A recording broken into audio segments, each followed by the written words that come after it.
Empaths, welcome back to my channel and back to Journey Through the Tarot.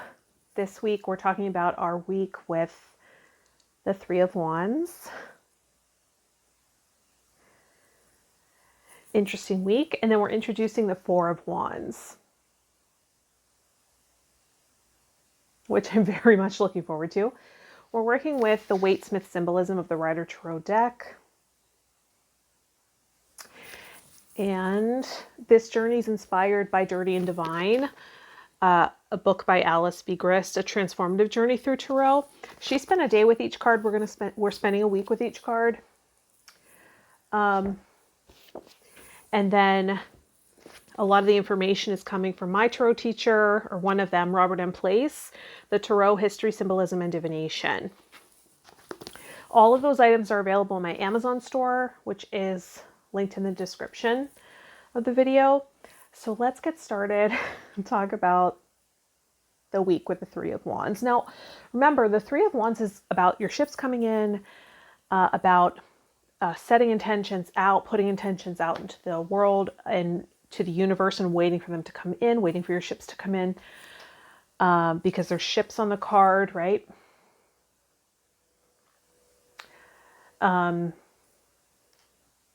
It's having put the creative idea that initiated with the Ace of Wands, and then Two of Wands, we made decisions about the creative idea, and then the Three of Wands is we put some work out into the universe, right? Created some or made some decisions, and we're waiting on the results. And it was an interesting week for that. I recorded and put out my first podcast with my good friend, Lisa Abreu. Her stage name is Leah, and that's had some great feedback already. I'll link that in the description if you're interested in listening to that. It's about our journey through musical theater conservatory together and in New York City. And the first episode's mostly about our experience at AMDA, which is a musical theater conservatory that we both attended. That's where our paths crossed. And then we're going to move into other topics eventually. And that's been well received so far. It's more just a fun project. And I also had a reunion on Zoom with my graduating class, many of the members of my graduating class from AMDA, which was really interesting and fun. It was really great to see everybody, hear what they're up to, see their families, and reconnect and just recall the feelings and experiences that we all had together, and to catch up and to see where they're at and celebrate their successes, you know. That was really fun. It was interesting though. I felt a little like I had insecurities come up after, and some self-judgment, and you know, the emotional climate of the time right now, I feel there's a lot of anxiety floating around, a lot of reactivity emotionally and physically. There was the event in Nova Scotia, right? And people acting out in anger, in frustration against each other. And I mean, I know I've had to breathe through a lot of anxiety this week. I've had a lot of emotional ups and downs. The anger and rage, I was thinking, well, we're in the fire suit. We're in the suit of wands, and that's fire. But I see other people commenting that, you know, they're experiencing anxiety and these emotional ups and downs. And it is part of the climate. And, you know, we got to navigate these storms and do our best to contain it and not inflict other people or inject other people with our pain. And that's part of the healing process, right? It's not about never experiencing pain or numbing ourselves or just being so obtuse we never even pick up on it. It's about learning to manage it, learning what to do when it comes up. And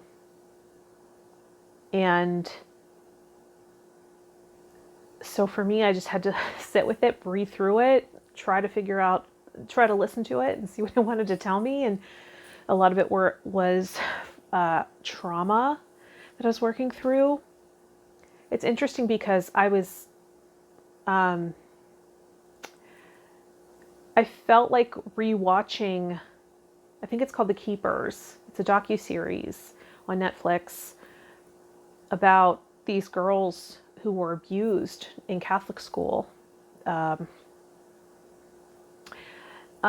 And the nun who tried to protect them, and her murder, right? So, and in that series, one of the girls who went through the trauma of the abuse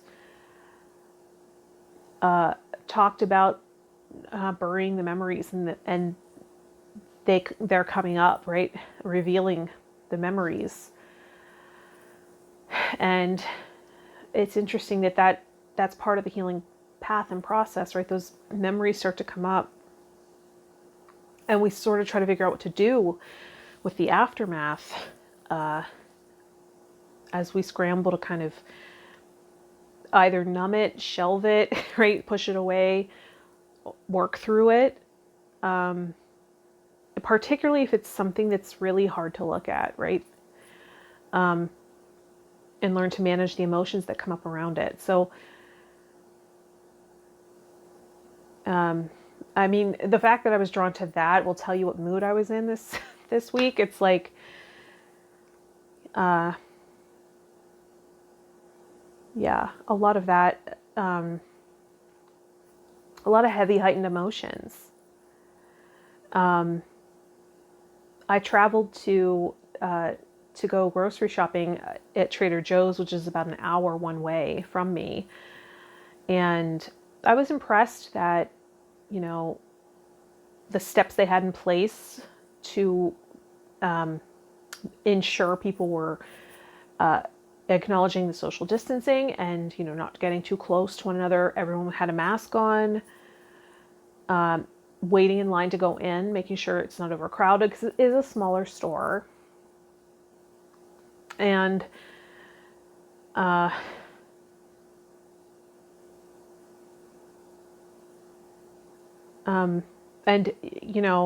stocking up, like, because it's a journey, and waiting in line and all of that,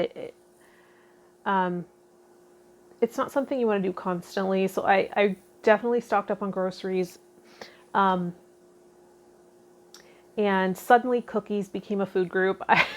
No judgment. I'm trying not to judge myself, but sugar has not been a part of my diet. And then, you go to Trader Joe's and they make it look so healthy. No, it's not. I don't really believe that. It's just, I was like, yeah, I might as well treat myself to these maple cookies. They look so good. And then I feel awful. It's terrible.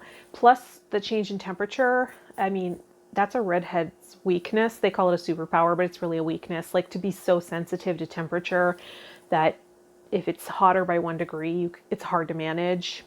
That's what I'm going through right now. So that's not a superpower. Yeah, so the heat's really affecting me and all of that.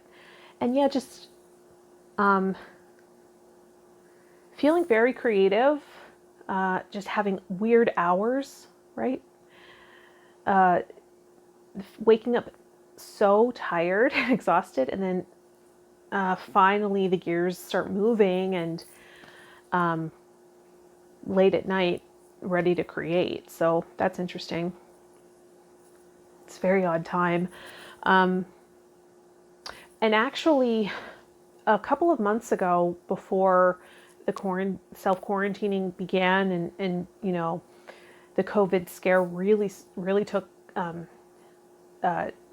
root, someone reached out to me to do an interview on his Instagram, and about, I think it's called Enlightened Conversations, and it's just talking about what you do and who you work with and all of that. So I finally scheduled that, and we'll be doing that next week. So I feel good about that. Recording the second episode of the podcast this week, and doing an Instagram live with my co-host. And yeah, I'm really excited about that. that's one of my favorite things I'm doing right now. So it's just fun. It's natural. We have great chemistry. So I'm really excited about that. So yeah, it's definitely been a creative week. Creative projects taking form. And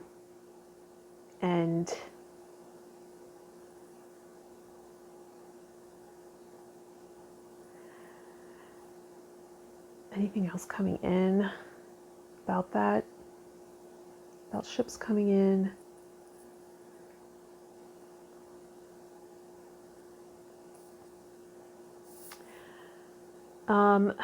Intense healing with my business alchemy group, talking about enmeshment, emotional enmeshment,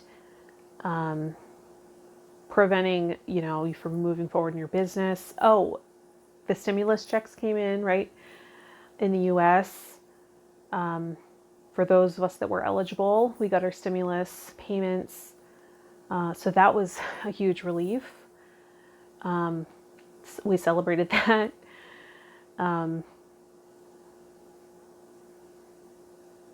Unemployment is still kind of a mess. Taxes, right? Some of us got our tax returns. So that's all things we invested in, right? Or had to take steps into action, and then to take action, and then waiting for the ships to come in, and then they finally came in. So that was good.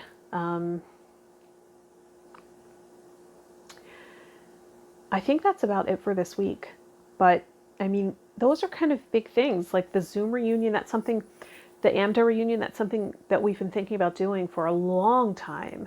And now finally we all have the time to do it. Not everyone was there, but it was a really good group. And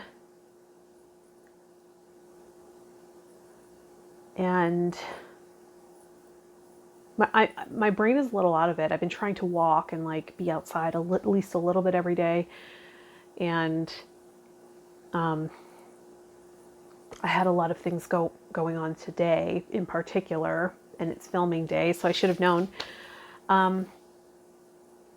So I got to take better care about that, have better boundaries around that. Something interesting happened on Instagram where I shared an image, and the account that I shared the image from, I assumed had ownership of the image. Sometimes this happens, right? Because artists don't watermark, and then not everyone tags the artist or the original source, right? Not everyone tags. So the source is lost. It's like a game of telephone.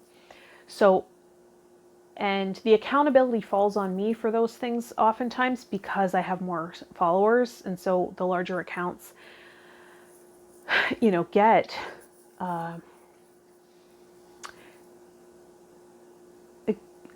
the backlash for that, right? Understandably, I get it. I need to be more responsible because I have more followers. Urban_empath is my handle on Instagram. So I shared an image, and I assumed that the account I shared it from was the original source. So I credited them. And this has happened to me a few times.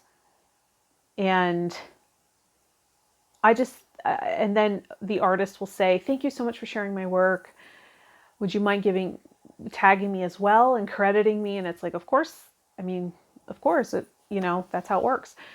And normally I'll say, "I apologize for not doing so to begin with. I assumed that the account I was sharing it from was the original source, as there was no watermark, right? Or signature, right? So, and then normally they'll be like, "I assumed as much. I've learned since then to watermark my work," and all that. I just was in such a low place that emotionally that day, I don't even recall what happened. But it was probably just an empath thing where I took on something and I was trying to manage it and work through it. So all I had the energy to reply was, "Of course." And then I did it, right? Then I just did it. And normally I'll put the original artist, and as well as the account I found it on, because I've been in that position where someone saw it on my page and they shared it from me, but they didn't credit me for seeing it on my page. And I noticed that I didn't like that feeling. So I try to, show others the courtesy I would want. So I will put like the original artist via the account I found it on, right? So I did that. And then I noticed I went to that account and they had seen that I had gotten the backlash. So they deleted it off their page, and they don't give credit to anybody, I noticed. So then I was like, why are you following this person? You should unfollow them, because then this won't happen again. And why would you support someone who's not accrediting the artist, right? So I went to unfollow and I noticed I wasn't following them, and I realized, oh, I'm following the hashtag. So they must have tagged empath or whatever. I mean, I realize these aren't real problems, but it's interesting navigating this, particularly in this time of reactivity. And the artist didn't give me, she had every right to request that I tag and all of that. I wasn't offended at all. It was like, of course, it's your work. But I'm not on my phone all day. I can't, or I go a little crazy. I've learned that, okay, put the phone down and do other things. Like, don't be on your phone all day. So I guess it had been hours and I didn't reply. So I noticed someone else under commented like an hour later, credit the artist, like really aggressively. Like I wasn't going to, like I was just going to leave that comment there and just be like, got away with it, not going to even acknowledge it. So I found that to be a little weird, like, okay. But I just left it up and didn't respond to it because I was like, sure. I just think it's just so interesting how people are managing themselves currently. But I do understand the cause. Like, artists do deserve credit for their work. And that's why I say watermark your work. I considered not sharing work if it's not watermarked. I mean, because going forward, just because, it saves people that hassle, right? And then it's like I'm supporting artists who know their worth from the jump, right? And aren't learning this, aren't going through this learning curve anymore. So, I mean, we're all on a learning curve, so I get it. It was just all right. It was just an interesting thing that happened. But I mean, it's happened to me in the past, so it made me reconsider, like, because I shared an image recently and I watermarked it. It wasn't anything special. It's just, to do that so people find the original account, because people are going to share it with who just have a private account or whatever and don't know the etiquette yet, right? Who haven't been held accountable because they have a small account or a private account. So, and I don't really like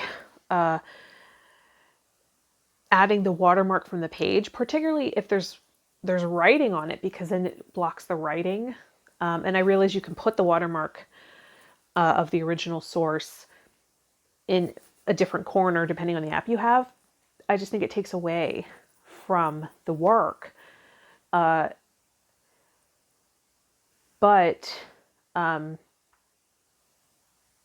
that wouldn't have helped me anyway in this instance, because I would have added the watermark of someone whose work it wasn't even to begin with. So anyway, that was just something funny that happened. But it was a learning experience. Like, it made me reconsider my accountability in that. And if I should make a change going forward, like, I appreciate the opportunities to learn. Just like with the reunion, how I felt like I got a little irritated at one point, and like, I listened and I was courteous and I had my mic muted or whatever, and I was listening to everybody's experiences, and even though, other people didn't know to mute their mic and just talked over everybody, and that kind of irritated me a little bit, even though it was fun.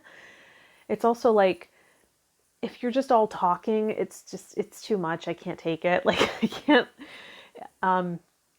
because there were like 30 of us, 35 of us on the call. So I kind of got irritated at one point, and we were like selecting the next person to go. So my friend Andre was like, I nominate Rachel. And so I was sharing just updates or whatever. And I didn't even take that long because I couldn't even concentrate because everyone was talking. And at one point I was like, okay, I'm not done sharing. Like, you just start moving on to the next conversation. I'm like, okay, I get it if it's not interesting, but it's like I sat and I heard you out.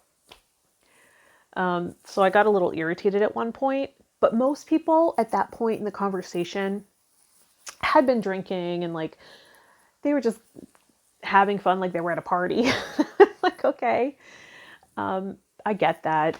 So then later on, I felt a little bad. Not a little bad. I kind of went into this self-loathing spiral of like, oh my God, really? That's how you show up? And then I was really self-conscious about that. But thankfully, my friend Lisa and I got off, and she's like, okay, we have to, we have to like do a rundown about that real quick. So I was like, okay. So then we got on WhatsApp, or maybe it was Zoom, and like just discussed it. And I was like, I feel a little self-conscious for how I showed up, and she's like, oh no, don't. Isn't it interesting how sometimes social anxiety doesn't show up leading up to an event? Like it's like, this will be great, it'll be so much fun, nor during, and you're just like, I'm really enjoying this, although you're kind of dissociating, you're like floating out of your body because it's just so much, it's overstimulating. And then you start spiraling after after thinking about all what you did and said, and you're just like, what? I don't know if anyone's immune. I guess if you are narcissistic or don't have any emotions, I guess you're immune, but I definitely am not.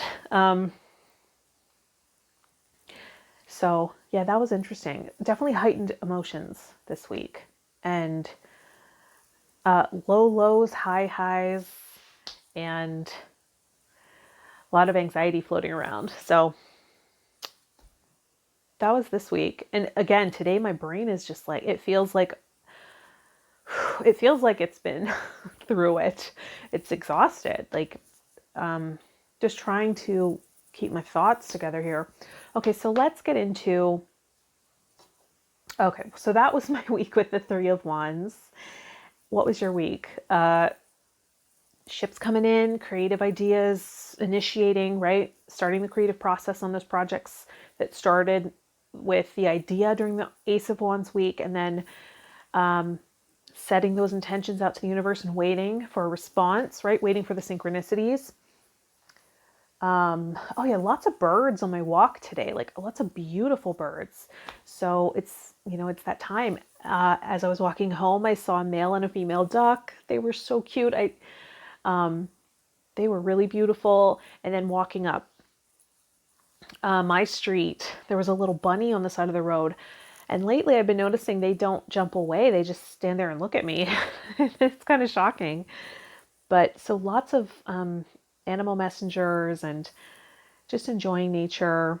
There was a group of guys fishing at the creek that flows on my walk. And I thought that was weird because it was a bunch of different cars. I was like, are we just not distancing anymore? Is this how it works? I did notice that I traveled to the Trader Joe's, and then I came back here to pick up some things at a local grocery, and no one was wearing masks. The social distancing thing wasn't really that strict. So here they're just not that afraid of it, I guess. Or they're like, loosey-goosey. So that can be a little, it's a little terrifying. But doing the best I can.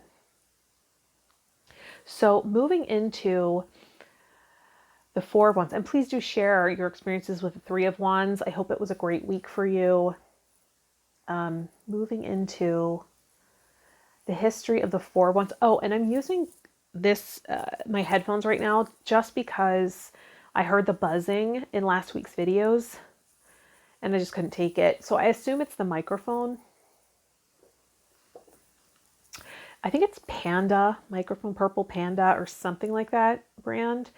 And it's just, there's buzzing sometimes and I can't take it. I can't. And that's interesting because the school I went to, AMDA, we're known as AMDA Pandas. That's kind of interesting. I just thought of that. Anyway, that's my brain this week. That's my brain. Okay, so let's look at the Four of Wands. The Four of Wands symbolism.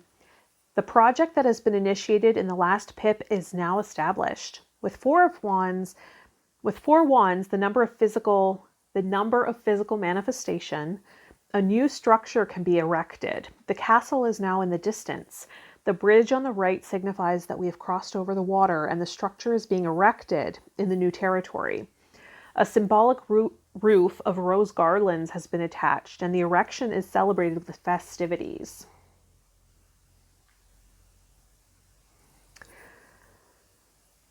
This is the first of many of Smith's illustrations for the minor arcana in which the foreground is a flat surface like a stage, and a straight horizontal line separates it from the scene in the background, as it would if the scene were a stage backdrop and this were performance. As Smith was a theater designer, it is not surprising that she would make use of this convention. This card represents commitment and celebration. As the structure is made with the symbol of feeling and compassion, it can represent a marriage.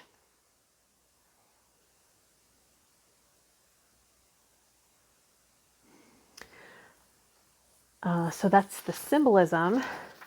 Getting into the divination, interesting because my friend Mel, who I used to live with, former roommate, just got engaged today. And, well, we'll move into that. Okay, so what might it mean if the Four of Wands shows up in a spread, in a reading?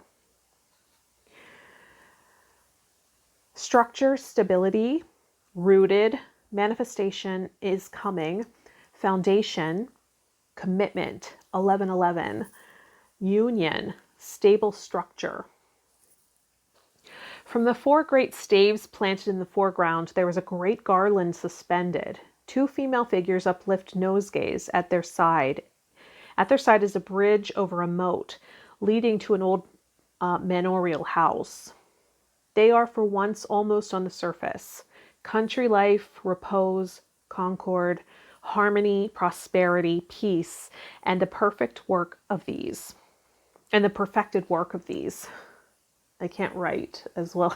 I can't speak or write. I can't read my own writing. And Alice B. Grist's intuitive meaning for the Four of Wands, a card that tends to represent engagement, marriage, and commitment. The roles described are very traditional, and the couple are celebrating being together, each adding unique but complementary talents to the love-in. Perhaps not having a great deal yet, but certainly having each other and the beginnings of a future. There is the promise of possibility. Lots of potential here. If you are in a relationship, this card reflects gentle contentment with old-fashioned gender roles. If not, then this would represent a dear hope. And then the Biddy Tarot, celebration, joy, harmony, relaxation, homecoming. Joyful celebration, blissful happiness, and appreciation for the good things in life. When this card appears in a tarot reading, it is the perfect time to celebrate with those you love most. You may commemorate a significant event or milestone, such as a wedding, birthday, homecoming, or reunion. Or you may invite a few of your favorite friends over for an intimate dinner for no particular reason except to revel in each other's company. Relax and let your hair down. Enjoy this special time together.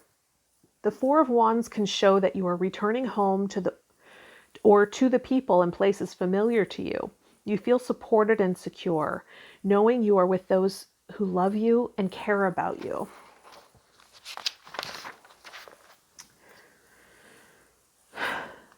Because the Four of Wands associates so closely with the home environment, you may You may work on improving or renovating your house, or are close to finding a new one.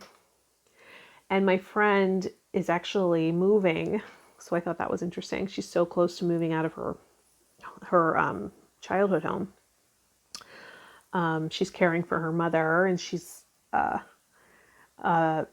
now moving them both to a beachfront home. I'm so excited for her. Perhaps you recently purchased a home and are getting ready to settle down in your new habitat. That's her. The Four of Wands tells you that after a period of rapid growth and expansion, the energy of the Three of Wands, it's now time to pause and celebrate what you have achieved so far. Step back for a moment and enjoy the fruits of your labor. Acknowledge your hard work and give yourself permission to take a small break before embarking on the next phase of your journey. It's essential you observe these smaller milestones. In numerology, 4 symbolizes stability and firm foundations, and with the Four of Wands, you are now enjoying a period of happiness and security. This card indicates a sense of harmony and balance as well as completion, and thus denotes a time of peace and contentment in life that comes as the result of hard-fought efforts. If you have been working on a project, you will reach an important milestone and have a reason to celebrate. If you just wrapped up your project, the Four of Wands represents the personal gratification of a job well done, a goal attained, and a vision beginning to be realized. You should be proud. So that's the Four of Wands. That'll feel nice. I'm excited to see how that manifests this week. So as we do, let's integrate the experience of the Three of Wands more deeply and invite synchronicities and experiences to do with the Four of Wands with the sound of the frosted crystal singing bowl. You might want to close your eyes and just think about this past week and set an intention for synchronicities to come in around the Four of Wands, around stability, happiness, celebrating successes, and milestones, relationships, right? Togetherness, celebration.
Beautiful. Slowly coming back to the room in your own time. So, excited to start our week with the Four of Wands and see what unfolds.